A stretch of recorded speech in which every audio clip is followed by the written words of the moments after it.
What if the reason a tiger and its prey never actually crossed paths last night had nothing to do with either of them, and everything to do with you?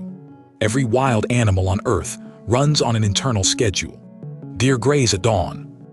Owls hunt after dark. Rabbits freeze at dusk. None of that timing is random.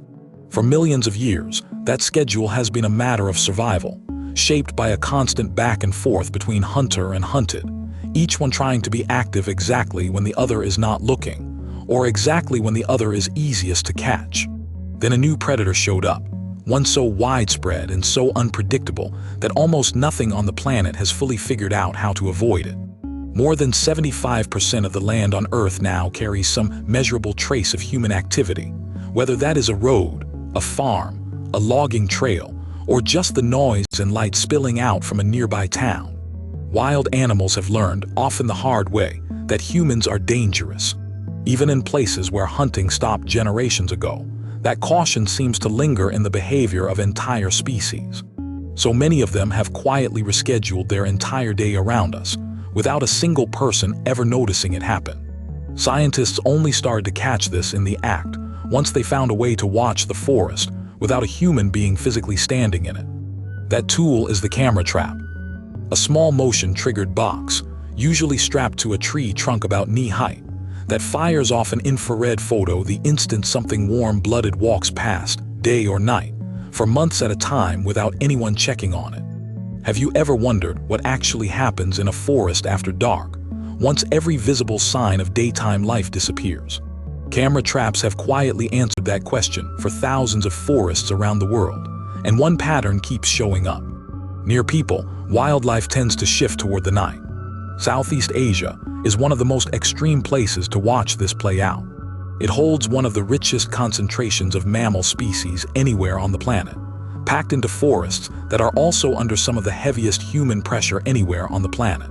Over the last 50 years, more than 70% of the region's forest has been cleared, and most of what remains sits within a kilometer of some kind of edge, a road, a plantation, a village. Picture the cast of characters still living in what is left. Tigers, clouded leopards, sun bears, wild boar, two kinds of macaque monkeys, deer the size of a large dog, pheasants with tails longer than their bodies, all of them sharing the same shrinking patches of forest, and all of them, in theory, still running on the ancient rules of predator and prey. Here is the ecology behind those rules, in plain terms. A predator's ideal schedule is whenever its prey is out and moving. A prey animal's ideal schedule is whenever its predators are not. That creates a kind of evolutionary tug of war played out entirely in scheduling. Ecologists call it temporal niche partitioning, which really just means two species splitting up the 24-hour clock instead of splitting up territory. Dawn and dusk occupy a strange middle ground in that contest. Enough light to move around and find food, but enough shadow to blur the outlines of anything trying to sneak up on you. Total darkness flips that trade off again. Harder for a predator with human-style eyesight to spot you, but harder for you to spot danger coming too, and colder and more exhausting to forage in. So when a whole community of animals gets pushed toward one end of that clock by an outside force, the ripple effects are not obvious at all. Picture a shy, hunted species that starts avoiding daylight specifically to dodge humans, while its predator does the exact same thing, for the exact same reason. Do the two of them end up crossing paths more often, less often, or does something else happen entirely? That is not a hypothetical question. It is exactly what a team of ecologists set out to measure, and the story of how they measured it starts with more than 1,000 hidden cameras. Before we get to their answer, it helps to understand just how disruptive human presence can be, even when nobody is actively hunting anything. In parts of North America, grizzly bears that normally gather at rivers to feast on spawning salmon have been documented avoiding those same rivers whenever hikers and anglers show up, even though nobody there intends the bear any harm at all. The bear does not know that. All it registers is a human nearby, and for an animal that has been hunted by people for thousands of years, that is reason enough to leave a meal behind. Multiply that kind of quiet avoidance across every species in a shared ecosystem, and an entire food web can start rearranging itself, all without a single direct encounter between predator and prey. Researchers have also found that this is not a niche phenomenon in one or two locations. Around the world, camera trap studies keep turning up the same broad trend. Mammals living near people tend to become measurably more active at night than the same species living far from people.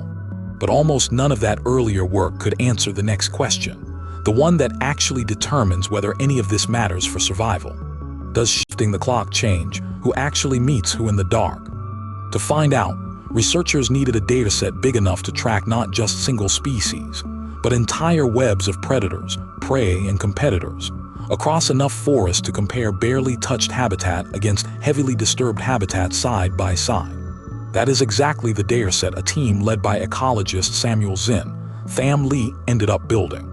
Between 2013 and 2020, researchers deployed camera traps across 10 separate rainforest landscapes spanning Thailand, Peninsular Malaysia, Singapore, Sumatra, and Malaysian Borneo.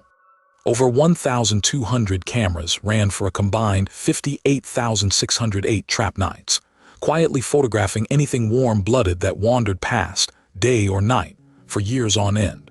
By the time the cameras came down, the team had over 31,000 independent wildlife detections, covering 63 species of mammals, birds, and reptiles, everything from apex predators to the animals those predators eat. To separate cause from noise, the researchers scored every camera location on something called the Forest Landscape Integrity Index, a standardized measure that folds in human population density, roads, farmland, logging, and forest fragmentation into a single number. Locations scored the most intact were compared against locations scored the most disturbed, and every animal detection was sorted into daytime, twilight, or nighttime activity. So after all that individual rescheduling, tigers leaning harder into the dark, generalist species crowding into daylight hours, did the actual overlap between predators and their prey change at all? Across the whole community, the daily activity peak in disturbed forest shifted a full hour earlier than in intact forest, sliding from just before 8 in the morning to just after 7, tilting the entire community toward dawn. Diurnal, daytime detections crept up by about 1–2% in disturbed areas.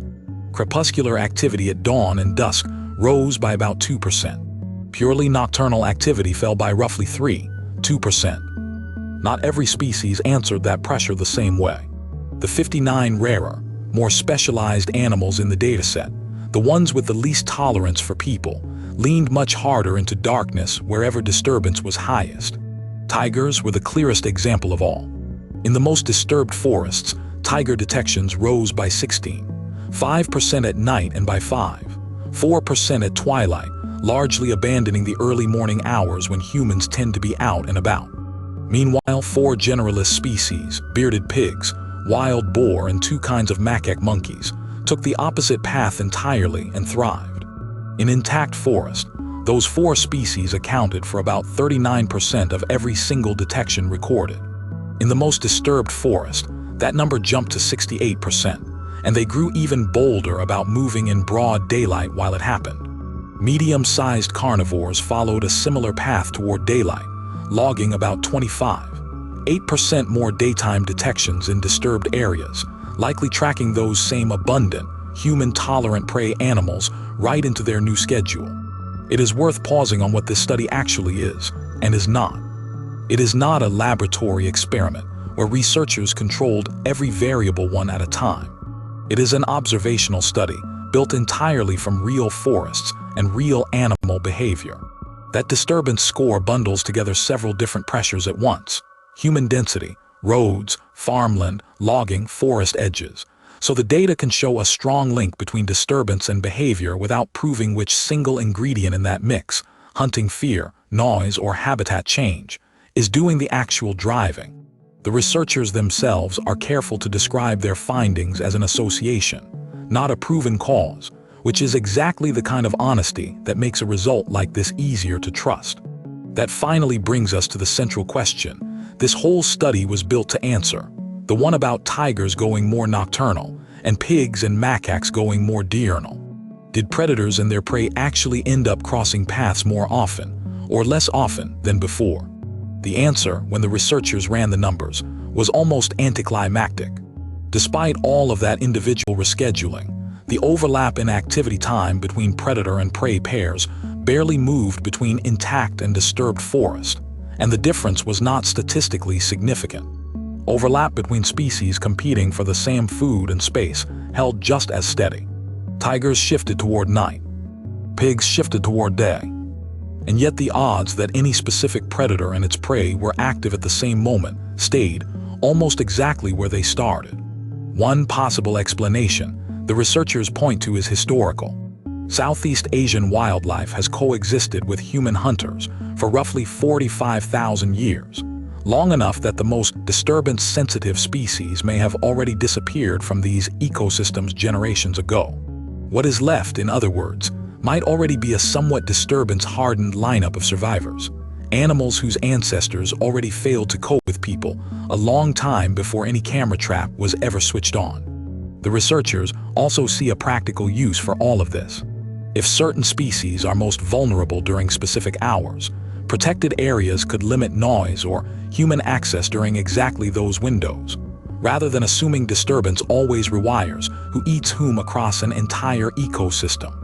So the next time a nature documentary shows a predator and its prey crossing paths deep in the forest, there is a decent chance both of them quietly rearrange their whole day just to get there, and an entire hidden negotiation, running in the background of every forest on the planet, made sure they still met anyway. This video was based on the study effects of human disturbances on wildlife behavior and consequences for predator-prey overlap in Southeast Asia, led by Samuel Zin Tham Lee, Zachary Amir, Jonathan Moore, Caitlin Gaynor, and Matthew Luskin, published in Nature Communications in 2024.